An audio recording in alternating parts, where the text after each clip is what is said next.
为了方便邻居，我好心让同单元的大学生每天搭我的顺风车上下班，一搭就是大半个月。结果他不仅天天迟到让我干等，还在我的新车里吃韭菜盒子，甚至理直气壮地要求我绕路2公里去接他女朋友。好在人家面前充大款，我好心劝解，他却在背地里发语音骂我没出息、穷讲究。既然这样，这免费的专属司机我不当了。后来他因打车迟到被公司开除，他妈居然直接带人来砸我家的门，要我赔偿工资，还在业主群里写小作文网暴我。好啊，既然你们给脸不要脸，那我就让所有人看看你们的丑恶嘴脸。我叫蒋帅，是一个普通的都市上班族，工作几年，手里攒了点钱，付首付买了一辆20来万的代步车。提车那天我很高兴，毕竟每天上下班挤地铁的日子确实难熬，有了车，生活质量算是上了一个台阶。可我没想到，这辆车居然成了我噩梦的开始。这天早晨，我刚走到地库准备开车上班，同单元的刘阿姨就拉着她儿子苏鹏从电梯里窜了出来，直奔我的车位。刘阿姨平时在小区里就是个出了名的精明人，超市买葱都要多薅2根的主。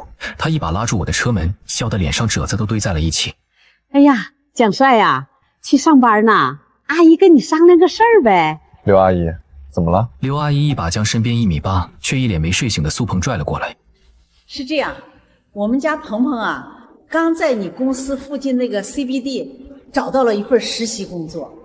哎呦，你是不知道，现在这地铁挤得要命，鹏鹏每天回来都累得直喊腰疼，阿姨看着心疼啊。阿姨打听过了，你也是去那边上班，反正你这车空着也是空着，顺路的事儿。以后每天早上你就把鹏鹏带上，一起去上班呗。阿姨改天请你吃饭。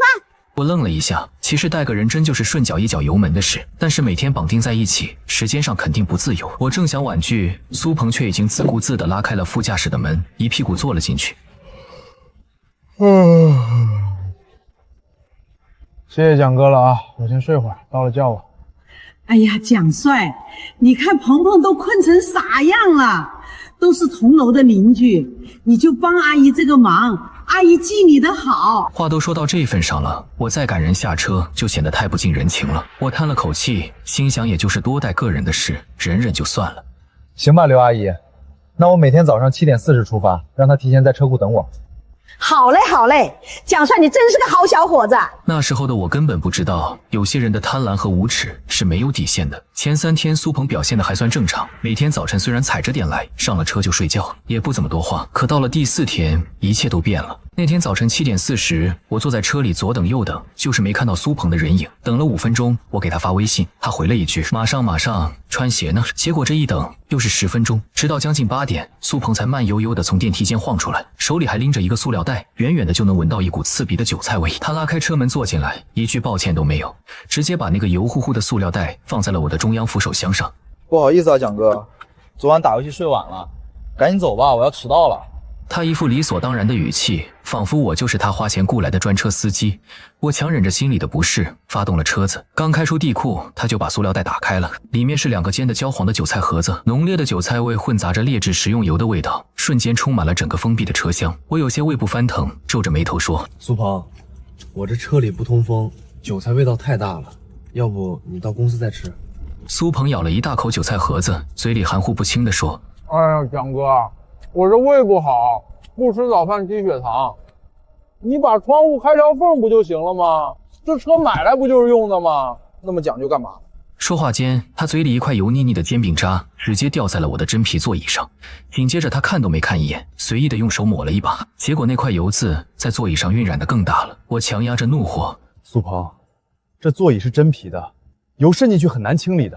他翻了个白眼：多大点事儿啊，蒋哥，改天我去洗车店出10块钱给你洗一洗不就行了？你这人怎么这么小气呢？我深吸了一口气，没有发作。到了公司附近，他连句谢谢都没说，推开车门就走。那个装过韭菜盒子全是油底子的塑料袋，就那么明晃晃的扔在了我的副驾驶脚垫上。有了第1次，就有第2次。这大半个月下来，苏鹏把我的车彻底当成了他的私人财产，每天迟到让我干等10分钟已是家常便饭。他还嫌弃我车里挂的香薰味道不好闻，擅自给扔进了垃圾桶，换上了他不知道从哪个淘来的劣质香精，熏得我头疼。最过分的还是上周5那天傍晚下了暴雨，我本来打算直接回家，苏鹏却一上车就开始指挥我：蒋哥，今天别走高架了，走地面，去一趟大学城。我愣住了，去大学城干嘛？那边跟咱们家是完全反方向，绕过去起码多开7、8公里，加上堵车得耽误1个多小时。我女朋友在那边上学呢，今天下暴雨，她打不到车，你去接她一下，怎么了？我被气笑了。苏鹏，我这是顺风车，不是网约车，我只负责顺路把你带回家，没有义务去接你女朋友。要接，你自己打车去。苏鹏一听就不干了，脸色立马垮了下来。蒋哥，你这话就没意思了吧？我都跟我女朋友说好了，我亲戚开车去接她，你现在不去，我多没面子啊！再说了，你不就是踩2脚油门的事儿吗？平时看你人挺大方的，怎么关键时刻这么计较？我妈可说了，邻里之间要互相帮忙，你这格局也太小了吧！我死死地握着方向盘，转过头冷冷地看着他。我不管你跟你女朋友说了什么，我现在就要回小区，你要去接她，现在自己下车。苏鹏见我态度强硬，知道这事儿没戏了，他气急败坏地瞪了我一眼，重重地靠在椅背上。行，算我看错人了，开个破车有什么了不起的？一路无话，车子刚停进小区的地库，苏鹏迫不及待地推开车门。就在他下车的那一瞬间，他以为我已经听不见了，拿着手机按住了语音键，声音洪亮：“妈，这姓蒋的真小气，搭个顺风车规矩这么多，让他绕个路接个冉冉都不肯，还给我甩脸子，真把自己当老板了。以后你看我搭不搭理他？”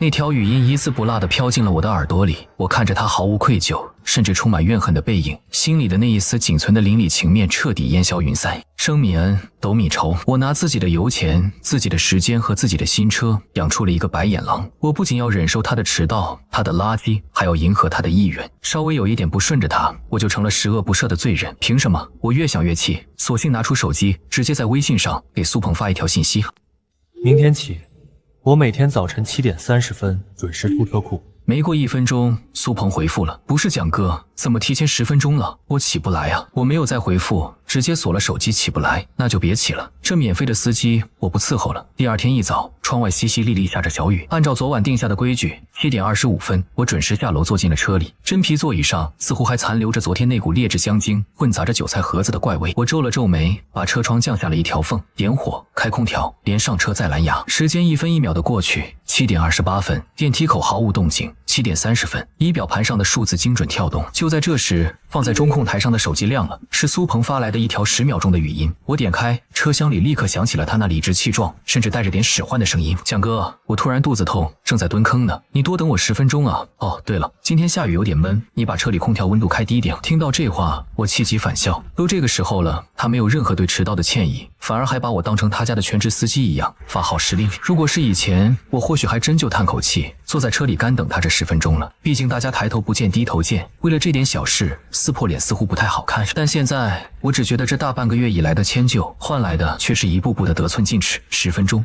1分钟我都嫌多。我对着空气冷笑了一声，将档位挂入 D 档，松刹车，踩油门，车子没有发出一丝迟疑的轰鸣，直接顺着地库的出口坡道驶入了雨幕之中，把那个所谓的邻里情分彻底甩在了身后。7点45分，苏鹏一手拿着把破伞，一手拎着他雷打不动的早饭，2个油腻腻的肉包子慢吞吞地晃悠到了地库。本来他还在心里盘算着，一会儿上车了得先睡个回笼觉，反正有我这个司机开车，他乐得清闲。可当他走到熟悉的 C 区车位时，却猛地愣住了。只见那车位上空空如也，地上只有几滴还未干透的雨水印子，哪里还有半点我的影子？我操，人呢？苏鹏瞪大了眼睛，这才反应过来事情不对劲，他慌忙掏出手机，疯狂地拨打我的电话。此时的我正行驶在早高峰的高架桥上，看着屏幕上不断跳动的苏鹏2个字，我面无表情地按下了拒接键，顺手将他的号码拉进了免打扰模式。不仅如此，我还打开了车载音响，放了一首轻快的纯音乐，听着雨点打在车窗上的声音，半个月来每天早晨那种憋屈和烦躁瞬间一扫而空。这才是属于我自己的车，属于我自己的清晨。姓蒋的竟然真敢不等我！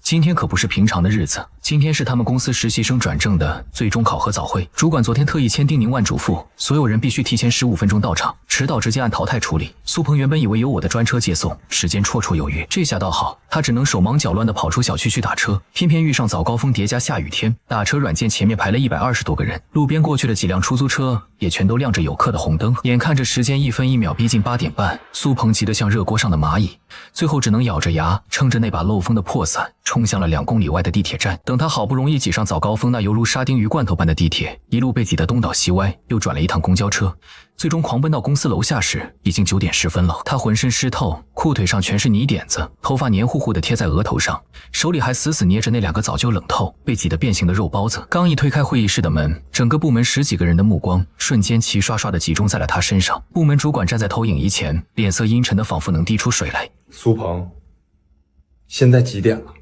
主管强压着怒火问道。苏鹏咽了口唾沫，结结巴巴地解释：王管，我今天出门遇上暴雨，打不到车，公交车又坏在半路上了。够了！今天是关乎你们去留的转正考核，所有人都能克服天气困难，提前到场，就你一个人迟到了整整40分钟，连个请假或者说明情况的电话都没有。你这种毫无时间观念、没有责任心、对工作毫无敬畏的态度，就算留下来也是个祸害。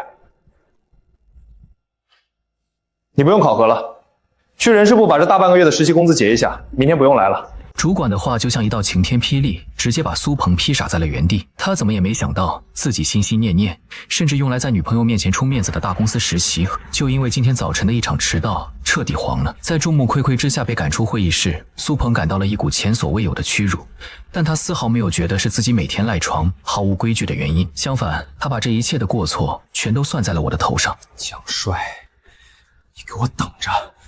要不是你故意坑我，我怎么会迟到？苏鹏咬牙切齿地捏碎了肉包子，油水顺着他的指缝流了下来。当天晚上8点，我洗完澡，换上干爽的睡衣，正惬意地靠在沙发上，一边吃着切好的西瓜，一边看一部新出的悬疑电影。突然，砰砰砰，一阵震耳欲聋的砸门声打破了屋内的宁静。蒋帅，你给我滚出来！你个黑心肝的王八蛋，你躲在里面装什么死？给我开门！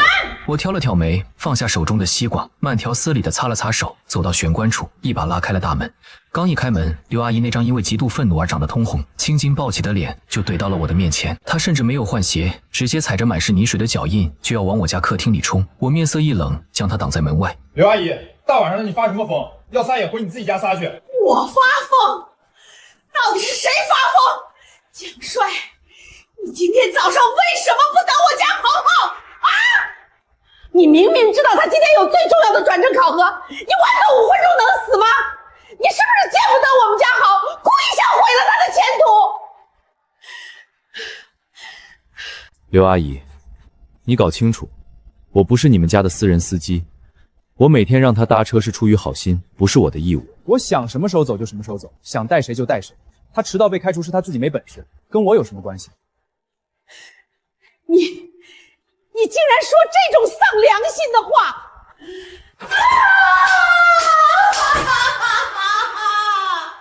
大家快来看啊！快来看看这个没良心的大学生啊！我好心让他带我家孩子，他竟然故意把人扔在雨里，害得我家鹏鹏丢了工作。这种人以后谁还敢跟他当邻居啊？小蒋啊，这就是你的不对了，搭个车而已，又不是什么大事。既然答应了顺路带人家，就得负责到底啊！人家孩子转正这么大的事儿，你就不能通融一下？现在的年轻人太自私了。此时，躲在刘阿姨身后的苏鹏也探出了头。蒋哥，我妈说的对，你今天这事儿做的太绝了。我都跟你说了，我在上厕所，你就不能等一会儿？现在好了，我被公司开除了。你满意了？面对着母子俩颠倒黑白、倒打一耙的丑恶嘴脸，我差点气笑了。这世上怎么会有如此理直气壮的吸血鬼？我并没有顺着他们的话去自证清白，也没有跟他们解释什么时间观念，因为跟这种人讲道理，无异于对牛弹琴。刘阿姨，我昨天晚上在微信上说得很清楚，今天早上7点半准时出发。他自己要上厕所，跟我有什么关系？我是你家雇的司机吗？刘阿姨一听，顿时炸了毛。什么司机不司机的？大家都是邻居，互帮互助，怎么了？你顺路带一下能费你几毛钱油？蒋帅，你这人心胸狭隘，就是故意针对我们鹏鹏。说到这里，他眼珠子一转，突然提高了音量，直接提出了一个让人叹为观止的无耻要求。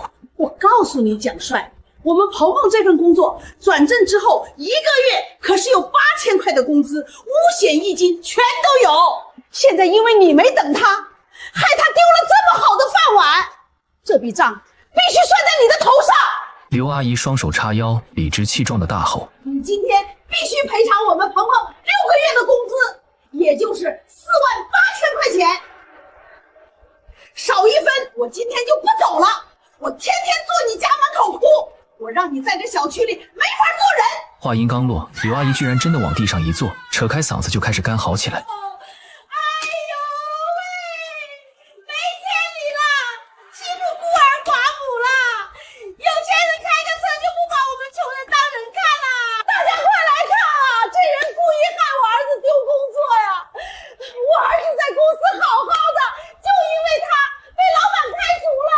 他的哭闹声在楼道里回荡，立刻引来了对门和楼上几个邻居探头探脑的张望。苏鹏见有了邻居的围观，顿时腰板一挺，指着我说：“听见没？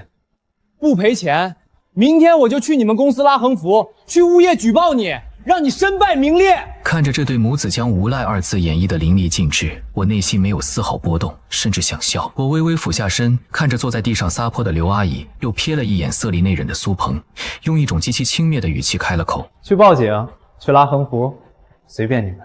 门在那边，电梯在右边，好走不送。”我顿了顿，眼神变得锐利如刀。刘阿姨，我最后再提醒你们一句，我不欠你们的，这半个月免费搭车，我就当是做喂了狗。但你们要是敢在外面造谣生事，损坏我的名誉，我可是留着车里的行车记录仪视频的。他每天在车里怎么使唤我，怎么丢垃圾，怎么指挥我绕路，视频录音听得清清楚楚。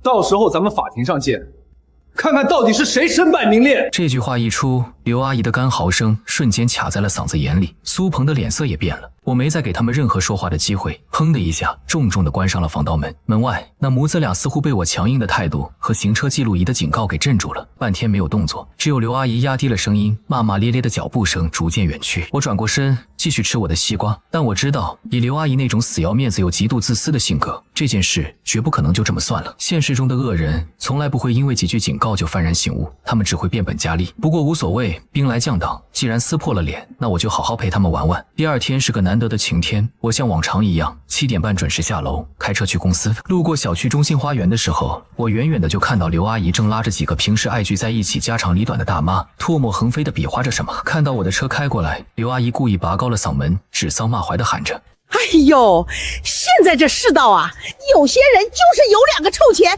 开个破4个轮子的，尾巴就翘到天上去了，一点人情味都没有，连街坊邻居的死活都不管，这种人迟早要遭报应的。”就是远亲不如近邻嘛，这人怎么这样啊？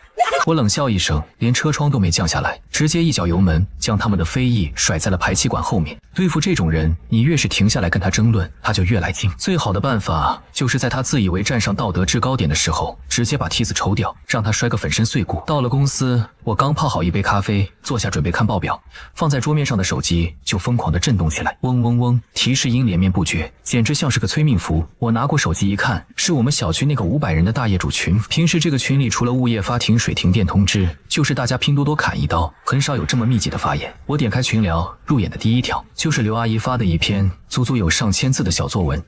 各位街坊邻里，大家评评理呀！我是1栋2单元301的业主刘翠红，我刘翠红在这个小区住了5、6年了。平时谁家有个大事小情，我哪次不是热心肠的帮忙？可我万万没想到，我竟然被人当成了小偷。希望大家能支持我，谢谢大家了。可是今天我真的是寒心了，我的心都在滴血呀。我家鹏鹏刚大学毕业，好不容易找了个大公司的实习，孩子懂事，为了省点路费，想搭同山园蒋帅的顺风车。我寻思着，反正蒋帅也是一个人开车去上班，副驾驶空着也是空着，就拉下老脸去求了他。一开始蒋帅答应的好好的，我也记着他的恩情，寻思着逢年过节给他送点土特产。可谁知道这人简直是个两面派，穷鬼！他每天在车上对我家鹏鹏颐指气使，冷嘲热讽。鹏鹏为了这份工作，在车上受尽了委屈，都不敢跟我说。昨天是鹏鹏最关键的转正考核，这孩子为了准备资料熬了一整夜，加班早上就晚下去了5分钟，就5分钟啊！蒋帅明明知道今天对鹏鹏有多重要，他竟然一脚油门直接开走了，把我儿子一个人扔在暴雨里，结果害得我们家鹏鹏因为迟到被公司直接开除了。这可是孩子一辈子的前途啊，就被他这5分钟的冷血给毁了。我昨晚去找他理论，他不仅不道歉，还把我推倒在门外，指着我的鼻子骂我们是穷鬼，不配坐他的车。各位邻居，大家都是做父母的，你们领心比心，这种恶毒的邻居，我们小区还能容得下他吗？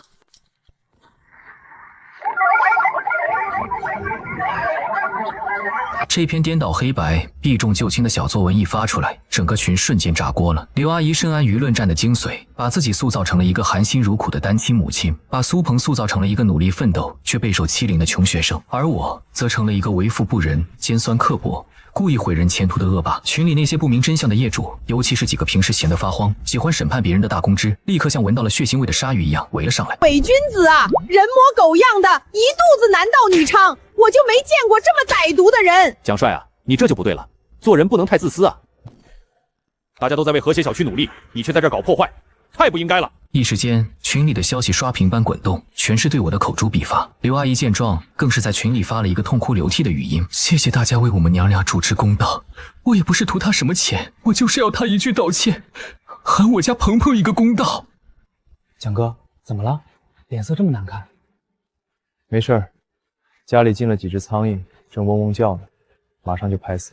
我没有立刻在群里反驳，因为我很清楚，在群情激愤的时候，你无论说什么，别人都会觉得你是在狡辩，他们只愿意相信那个看起来是弱者的一方。跟这群被轻易煽动的墙头草打字对骂，只会拉低我自己的智商，不自证，只反击。这是我一直以来的行事准则。我打开随身携带的电脑包，取出了那个从行车记录仪里拔出来的内存卡，插进了公司的电脑里。我的这台行车记录仪是花了2000多块钱买的顶配版，不仅带有车内超高清广角摄像头，而且还有非常灵敏的高保真收音麦克风。我打开视频剪辑软件，熟练地将这大半个月的素材导入进去。刘阿姨不是喜欢写小作文吗？不是喜欢玩弄文字游戏吗？那我就直接上铁锤，让她求锤得锤。我鼠标飞速点击，只用了10分钟就剪辑出了一个时长2分半钟的苏鹏少爷乘车记精华合集。第一段，苏鹏每天早晨晃晃悠悠地上车，仪表盘上的时间清晰地显示着他每次迟到的时长，从7点40分一直拖到7点55分。他上车后不仅没有一句道歉，反而大爷般的抱怨：开点冷气啊，热死我了。第二段，苏鹏在封闭的车厢里大口吃着韭菜盒子和肉夹馍，高清镜头下，他嘴里掉落的油渣和菜叶精准地落在了真皮座椅上。我好心提醒他注意卫生，他翻着白眼说。第三段，高潮来了。上周5暴雨天，苏鹏翘着2郎腿，理直气壮地指挥我：蒋哥，绕路去大学城接一下我女朋友。我都跟他说好了，我亲戚来接，你不去我多没面子。不就是踩2脚油门的事吗？他下车时的那段经典背刺语音被我一字不落地放了出来。你个背刺的！最后一段，我放出了昨晚我发给他的微信截图：明天起7点30分准时出发，过时不候。紧接着是今天早晨7点30分，他发来的那条语音原声：蒋哥，我肚子突然痛，正在蹲坑呢，你多等我10分钟啊。视频的结尾，我贴心的加上了一行黑底白字的大号字幕：顺风车是情分，不是本分，拒载拒应，人人有责。视频导出、压缩、一气呵成。此时的业主群里对我的讨伐已经到了白热化的阶段，甚至有人开始提议要把我的车牌号挂到网上去，让我尝尝社会性死亡的滋味。刘阿姨还在群里发着假惺惺的感谢语：谢谢各位好邻居，等蒋帅赔了钱，我请大家伙吃糖。我冷笑一声，点击了发送。那个带有极大杀伤力的2分半钟视频稳稳地落在了业主群里。为了防止大家看不到，我还特意抓了所有人，并附上了一句简短有力的话：猜所有人，关于刘阿姨的控诉，我不做任何文字辩解。这大半个月我是怎么欺凌这对可怜母子的，一切尽在视频中。另外，针对刘阿姨在群内对我进行诽谤、造谣、煽动网暴的行为，我已经截图留证，下午律师函就会送到你家门口。消息发出去的一瞬间，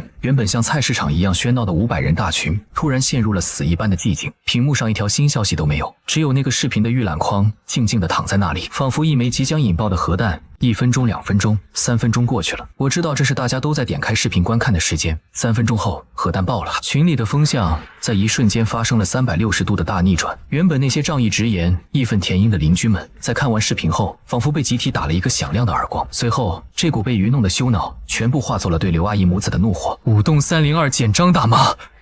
我呸！刘翠红，你这老脸还要不要了？我在群里帮你说话，你居然拿家当枪使！你看看你儿子在人家车里那副大野样，吃人家韭菜盒子，还弄脏人家车，这叫懂事儿？八栋104间李哥，我靠，真是长见识了！免费搭车，还敢要求别人绕路去接女朋友充面子，还背地里发语音骂人家小气，这他妈不是白眼狼是什么？蒋帅没抽他2巴掌，就算是脾气好了。10栋401检赵姐，这也太奇葩了吧！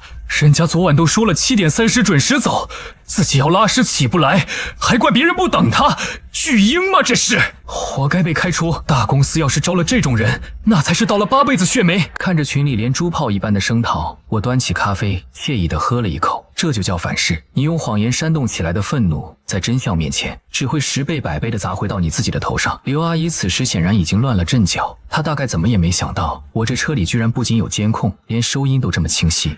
他在群里连发了好几条语音，声音都在发抖，完全没有了刚才的嚣张。我没有，我不是，我没有，我没有，我没有了这个孩，我没有。鹏鹏就是个孩子，吃个早饭怎么了？他车脏了洗洗不就行了吗？蒋帅，你居然侵犯我们的隐私，我要去法院告你！看着他苍白无力的挣扎，行车记录仪拍摄的是我的私人车内空间，用于保障行车安全，不构成侵犯隐私。你要告我，随时奉陪。不过在此之前，请准备好48000块钱的名誉损失费。